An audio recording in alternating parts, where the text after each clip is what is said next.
In this video, we're going to take a beginner deck from Goon Wars and we're going to turn it into the strongest budget deck in the whole game. And I've tried using some new editing techniques on this one, so watch the whole thing. Let me know in the comments, how's the editing? Is this a good deck tech editing style? Please let me know. All right, so FluxCorp member X, you might have seen him in the previous deck tech video in Champions. He submitted a Goon Wars deck, and it's a 4-color rainbow deck. He was having a hard time getting it to work. He understood the basics of Goon Wars, trying to pull off a 4-color value strategy.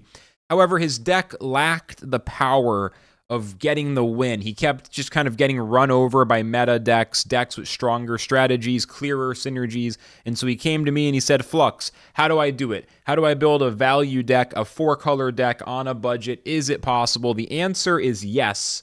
And I'm actually really happy with the deck we came up with. Let's look at the original deck list X submitted and identify some of the problems with it. So here's all the creatures from X's original deck list. We'll look at the spells and the mysteries in a minute. So X definitely picked some powerful creatures here. Let's give him some credit. A few of the best cards in this list are Mevthar, which is a high impact card. The board clear and the face damage he's able to do with the 10 random points of damage can be really strong. Even though it takes MIA 3, which means it takes 3 turns to activate, it's still worth it. Mevthar is the best MIA card in the game. We also got Karen Wrath, the best sensor in the game, although number 2 shot definitely has added some other options. Karen being able to censor a creature and having leech, which means it can possibly get buffed up and then create some serious heals. Karen is insane.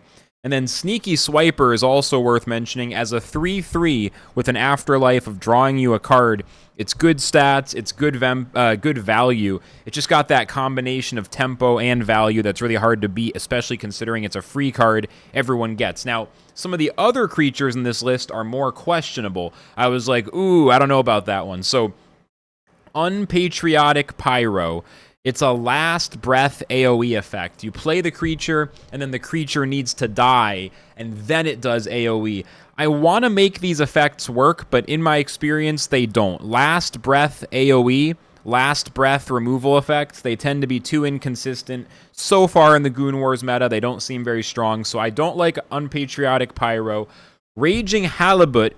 This is a card that's just a bit low on value to begin with. The stats aren't that great. The effect's not that great. It could fit in an electric deck when it's all electric, but for a 4-color value deck, the value is just not there. So definitely not a fan of the Raging Halibut in this deck. And then Giga Chad feels a little bit like noob bait. I've tried to make Giga Chad work and it just never feels good. Not a great card.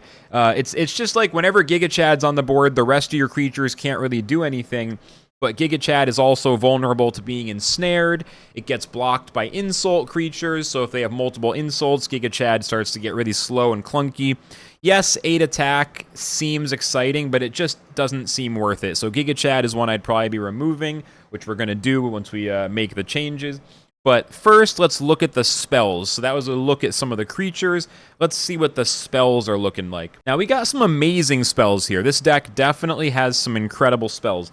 Powder Keg jumps out at me. As of right now, this card is OP. It is way overpowered. It'll probably get nerfed and still be really strong. That's how strong it is right now. This is the best AoE removal in the game. If you get it in your opening hand, it's unbelievable how strong it is, because by the time you want to play it, even just like on turn 4 or turn 5, it's already doing so much damage. And specifically, it's insane because it only affects the opponent's board. So a removal spell that has no downside and only hits the opponent, it's just crazy. Everyone should be running Powder Keg in pretty much every deck right now. Another classic one. This one's a classic. Hollow Maidens. This is an example. This card was nerfed, and it's still very strong. So that Powder Keg is probably going to end up in the same category once it gets nerfed in some way. But yeah, Hollow Maidens, still a great card. Classic value card. Fits into any deck by getting you an extra copy of a creature in your hand, and then shuffling another extra copy into your deck.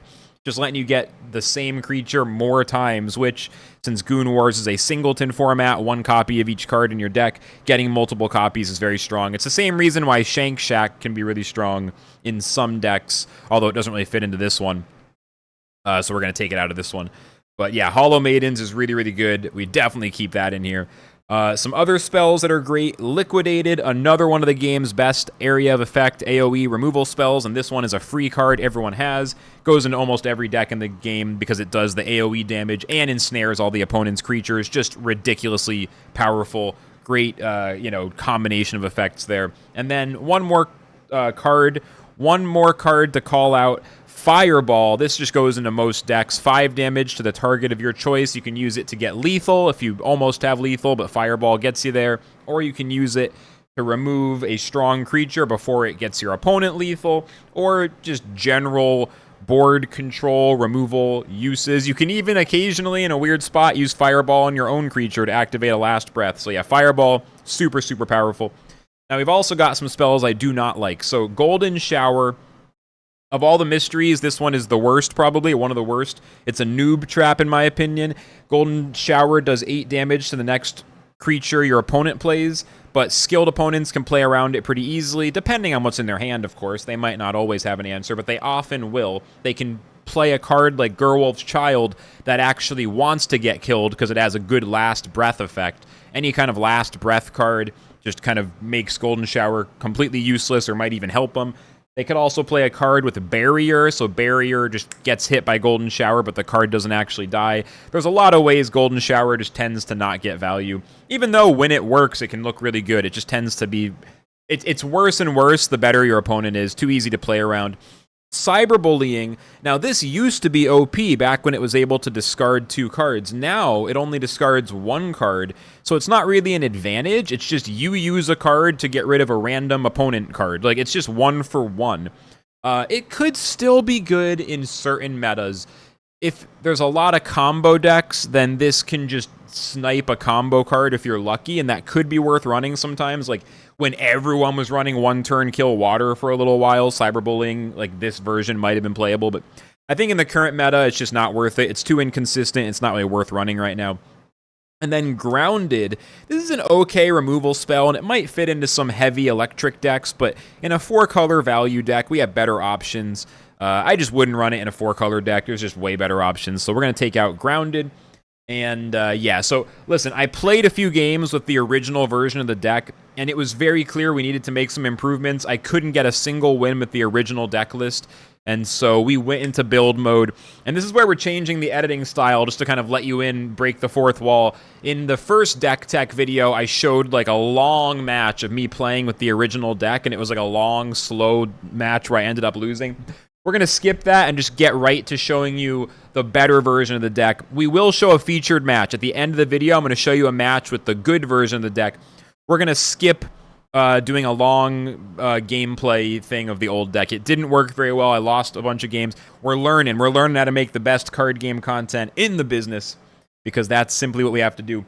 All right, with that said, we switched out 11 cards from the old list to make room for stronger stuff. Just for fun, here's the list of stuff that we removed. And as you can see, these are not all bad cards. Like, Berserker is really good, and Shank Shack is also amazing. They just didn't really fit into this deck. Berserker, we did have the Gerwolf's Child, which is some synergy. We had the Sneaky Swiper, but just not enough Berserker synergy.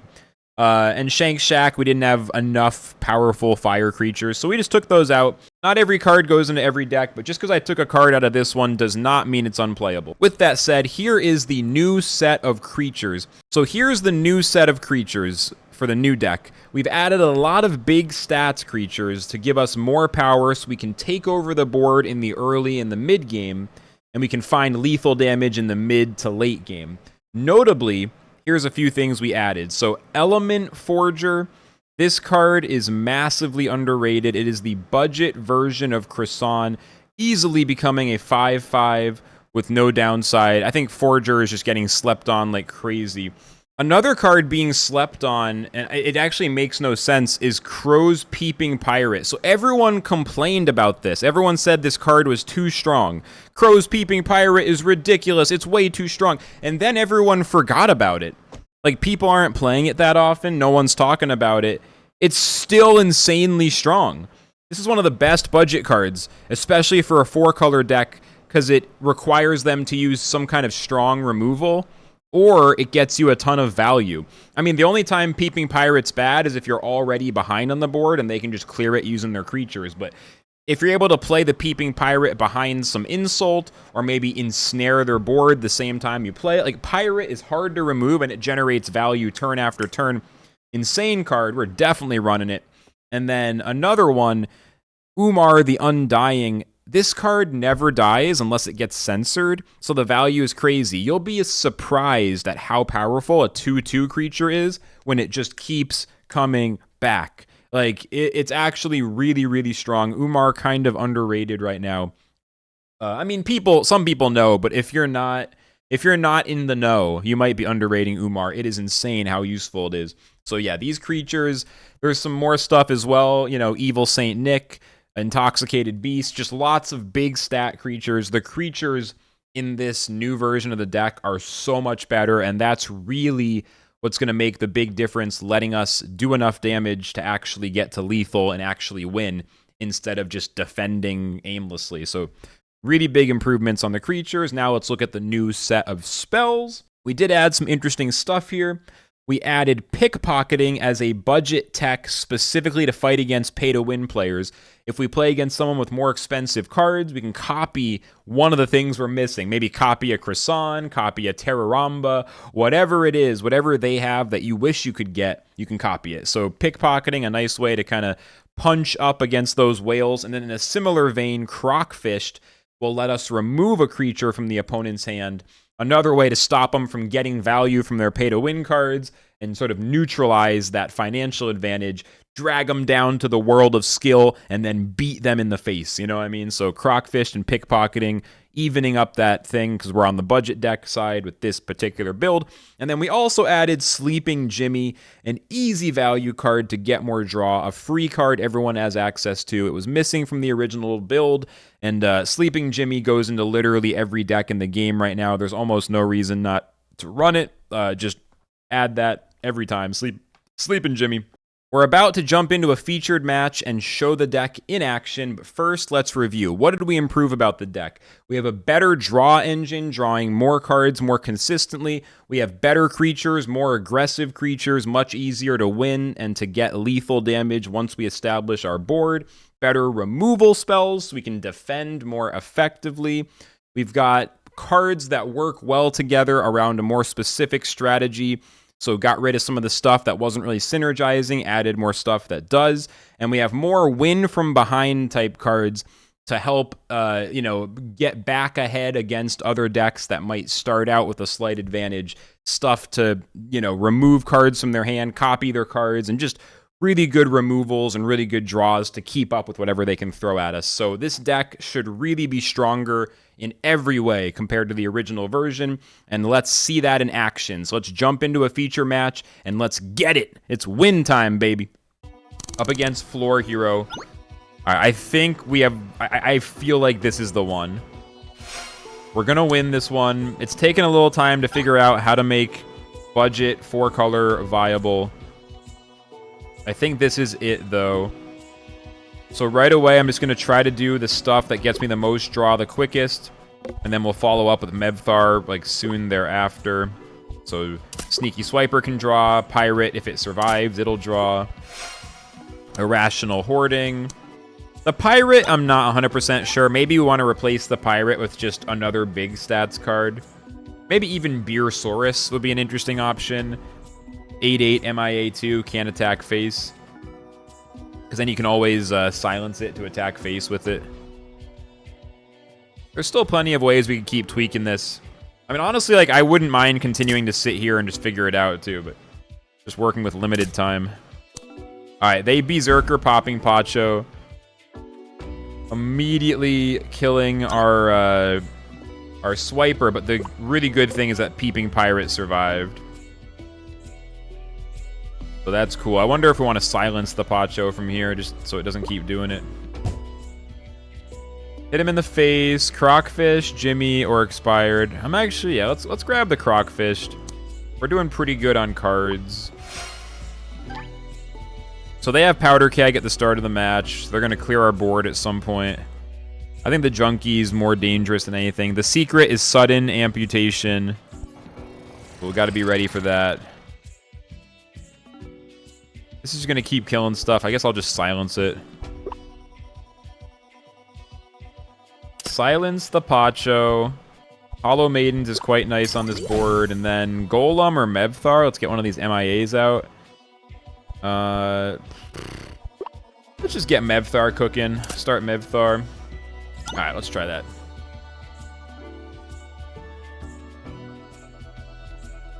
Now they gotta deal with the Peeping Pirate, so they'll just attack it twice, I guess.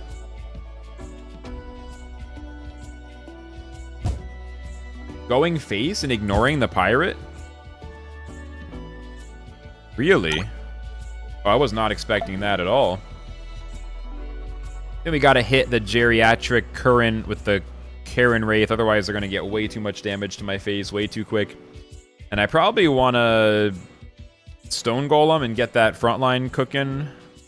Let's see what we get from this first. If you played a mystery... Bro, I want that Bloody Shrimps, but we don't have any more mysteries to play. Octocaster is probably the best choice from these three, I guess. I don't know. I think so. Trade in there. Let's see what I get from Octo. Sleeping Jimmy. I'm going to keep getting pirate value. If they're going to let me have it that easily, I'll keep getting pirate value. Do I want to draw more now? I'll take the one draw now. Gerwolf, okay. You can clearly see the deck is doing better now than it was before we adjusted it. It's clearly doing better. We are just playing against more expensive decks, which have some stronger cards, and we're still just looking for that time we get to actually, like, finally win one. We're like 0-4, 0-5, we're looking for it, but this deck is clearly, as we improve it, it's clearly getting better and better. So they finally silenced the Peeping Pirate, but we got 2 cards off of it. Really good value. This is dangerous. Got to kill this first. The Punitive Grave Robber. We can just kill it with the 3-3. And we're getting the Leech value. I can make it rain one of my own creatures if I want. No. So here's what we do. Kill that first.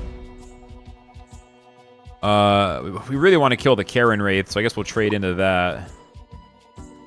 We'll do that in a minute, but first... Oh, I can't... I want to sacrifice this to get it off the board, but I can't. Okay, no, we'll do it this way. Kill Karen. The point is I'm opening up a water tile. Not explaining this super well. I'm going to open up a water tile, play Gerwolf on the water tile, and it dies to amputation. Okay, that's fine. I was going to make it rain, which would have had some extra synergy, but that works. I got mind flooded and forgot about the amputation. Okay, well, we're chilling. Let's just play Pippa. I want to use Banye on the Pippa, but I also...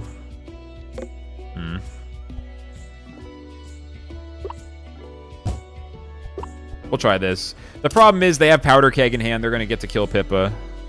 What have I done?